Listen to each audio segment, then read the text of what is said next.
Chapter 12 and 14, we cover the audit of inventory and liabilities.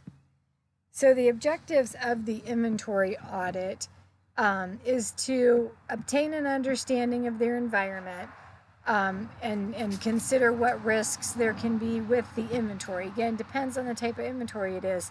Some inventory may have higher risks of theft or of obsolescence. And then also, is there any type of fraud occurring? Is there like kickbacks being offered to the purchasing people or things like that? So they're going to get the big picture of the environment, understanding what internal controls are in place over the inventory and how we determine what's sold out to cost of goods sold. Then they'll assess that level of risk to help them design the test of controls and the substantive procedures. And again, we go through those management assertions so that like the existence of inventory. So we want to make sure that what they show on their books truly exists and that it is complete, that all of the inventory that should be included is included. And we test the cutoff transactions to verify that everything is recorded in the proper period, determine that they actually have rights to those inventories, because sometimes inventory can be like held on consignment where another party owns it and you're just selling it for them. So you got to make sure like that's not counted in there. Proper valuation of the inventory comes into play. Like I said, if there's obsolescence or damaged goods, those need to be reduced. And then of course, presentation and disclosure.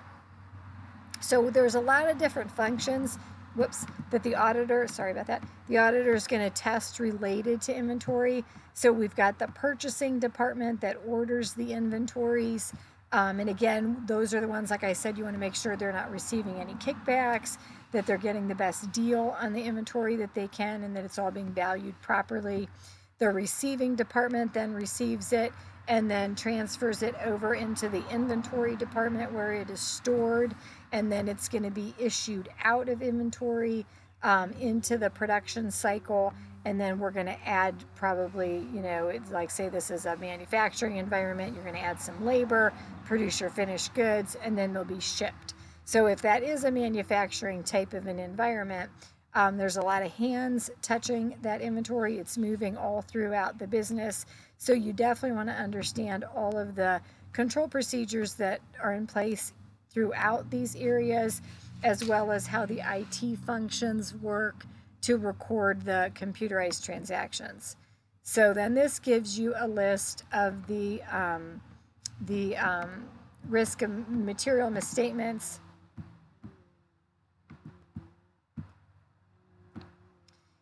So we have the misstatement of inventory, that there could be fraud, that we are potentially misstating the inventory prices, or there could just be errors in the pricing itself, errors in how we are assigning, if it's a manufacturing environment, how are we assigning labor costs, material costs, and overhead.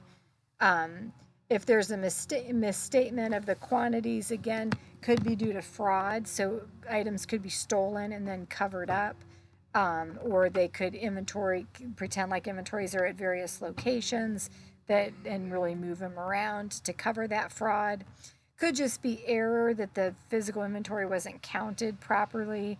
Or then there could be cutoff problems where we're purposely trying to record things in future periods so we don't have to record it this year. Things like that. So those are all the things that the auditors are looking for. And then the substantive testing that they do, they're going to obtain a listing of the inventory and reconcile that back to the general ledger. That is going to help them prove out existence, occurrence, and rights to that inventory. They'll evaluate the plan of the physical inventory, observe it being taken, and that's going to be our existence, occurrence, and rights again. They'll review the year-end cutoff procedure, which is completeness. Is everything properly recorded in that year? And then they'll obtain a copy of the completed physical inventory and test it for its accuracy. And that would be like our valuation. And again, the cutoff, though, would go along with the review, the year-end cutoff. Evaluate the basis and methods of the inventory pricing is valuation. Again, making sure everything's properly valued. testing the pricing is valuation and accuracy. Analytical procedures can test for existence, completeness, valuation, and accuracy. Again, we can download data and look for gaps or look for errors in there. Determine whether any inventory has been pledged, which would be valuation, and then any commitments on that inventory for the presentation and disclosure, and then evaluate the presentation and the disclosure. Data analytics is used throughout all of these different areas of auditing, again, no matter what section we're in. So in inventory, they could look for, they could compare the cost per unit to the sales price. They could identify obsolete inventory by looking at the actual and forecasted sales numbers in the inventory. They can identify obsolete parts by searching for components that have been identified as obsolete. Look for overstock or understocked items, again, by comparing what they had last year, what is their, a lot of times those, like those warehouses have a like a preferred quantity, or when you get down to a certain quantity that triggers ordering more. So looking at those levels, like at what point do I order more? How much do I have now? Does it seem like you have way too much or way too little? Identify the high value items that were included in their test count and observe those. Again, actually them observe that they exist, actually observe them being physically counted. Go to multiple locations to verify that the inventory is not just being moved around. Or then if one location has maybe really, really high levels of inventory, those things would jump out at you again as you're looking at that data. Then identify inventory, the approval process. Is it always from approved vendors? Is there any unapproved vendors in that list? And then, so the objectives, again, we want to understand the client, and so now we're into accounts payable. So same things though, that we want to understand the client and its an inherent risk related to accounts payable.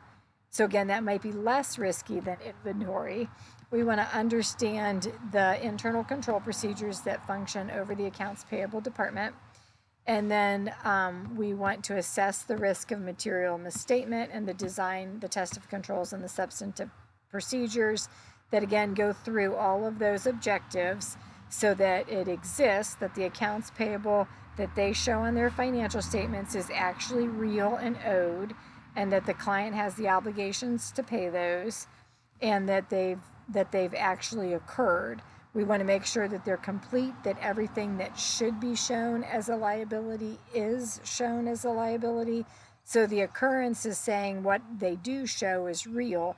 The completeness is saying what they should show is really on there. Verify the cutoff of the transactions, so we're putting them into the right period. Establish the proper valuation on the accounts payable and the accuracy of those purchasing transactions, and then cover the presentation and disclosure of the liabilities.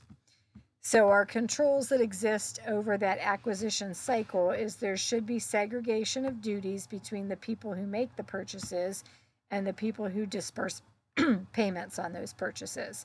So that should be probably two different departments, normally a purchasing department and accounts payable department. Approval of purchase orders should be made by somebody who's normally above the person who is submitting the purchase order. Those purchase orders should be numerical, and then when they do their data analytics, they should look for any missing numbers. There would be receiving reports that will attach right to those purchase orders. And again, when they're doing data analytics, they would look for any missing receiving reports. Match the detail of the vendor invoice to that purchase order and to the receiving documents to make sure they all agree. Look for approvals on those vendor invoices. All the checks should be pre-numbered and any missing checks should be investigated. Reconcile out the details of the individual disbursements to controlling accounts. So again, what's coming out of the detail and going, like being paid to those vendors and coming out of accounts payable. Many times vendors then send statements. You could reconcile those back to what's shown in accounts payable. Reconcile the bank accounts to verify, that all the checks that are outstanding are showing as outstanding and the balances all reconcile out. Compare the budgets and the analysis of any variances, and then look at the chart of accounts and review coding on all of those accounts payable invoices, which again is a lot in a large transaction. So then what kind of things can happen in there? So fraud can happen. They could write a check to themselves and then record it to a different vendor. Again, or set up a fake vendor and just pay it every week or every month. There could just be errors that a disbursement is made, like an invoice could be paid twice. Or maybe they send you an invoice and you didn't match it to the receiving documents and you just pay it. Misappropriation of purchases. Goods ordered are delivered but to an inappropriate address and they're stolen. So we used the purchasing department to buy something, but it really didn't go to the company. It went to somebody else. Duplicate recording of purchases. So and this does sometimes happen, and it's not necessarily, I hope it's not on purpose, but sometimes vendors will send you another invoice. Well, if your system isn't quick at picking up a duplicate invoice number, or if somehow got coded in a little bit differently, you can end up paying that invoice twice. And you want to be able to catch that. You want your system to be able to catch that. And then look for, this would be fraud, if the purchase journal is closed early with the period's purchase recorded going into a subsequent period. So in this case, we're trying to push costs off to another year and not record them this year. So indicators of risk of misstatement would be that the subsidiary records are not in agreement with the general ledger. So if we have one balance in our accounts payable, can we trace that all to the different vendors that we owe? If we go through that and we're missing, doesn't tie out. If receiving reports are used haphazardly and not properly matched to the invoices. If purchase transactions are not recorded until the payment's actually made, so you're not going through that whole paper trail process of the purchase order to the receiving documents to get it approved and have that invoice processed. If you have a lot of accounts receivable that have not been paid and are very past due, so any of these could indicate, well, we've got to do some more substantive procedures. We've got to test a little deeper. So again, we go through what do they do to test these different audit objectives. So we can open the detailed trial balance of the payables and reconcile that out to the detail ledger. So again, going from what's our total down to all the detail. So that's going to be valuation and accuracy. We can vouch balances for selected creditors and go through all of the supporting documentation. So like I said, purchase order to receiving to approval to invoice to payment, and that's going to kind of cover the whole gamut, the entire process. If we do receive creditors' monthly statements, reconcile those back to what shows in our subsidiary ledgers. We could confirm those accounts payable with the vendors, and then just perform analytical procedures looking for any missing numbers or any payments to vendors who are not approved. Then to search for unrecorded accounts payable, because that's where fraud would happen, is that we've got bills that have come in and we don't want to show them. We don't want the expenses to be that high. So we're going to try to perform a search. You'd have to go into probably the next year and look at some payments that were made and then kind of backtrack into when those all happened to verify that they put them in the right year. Look for any payments to related parties, because again, that could be an indicator of fraud, and then evaluate the financial statements and the disclosures.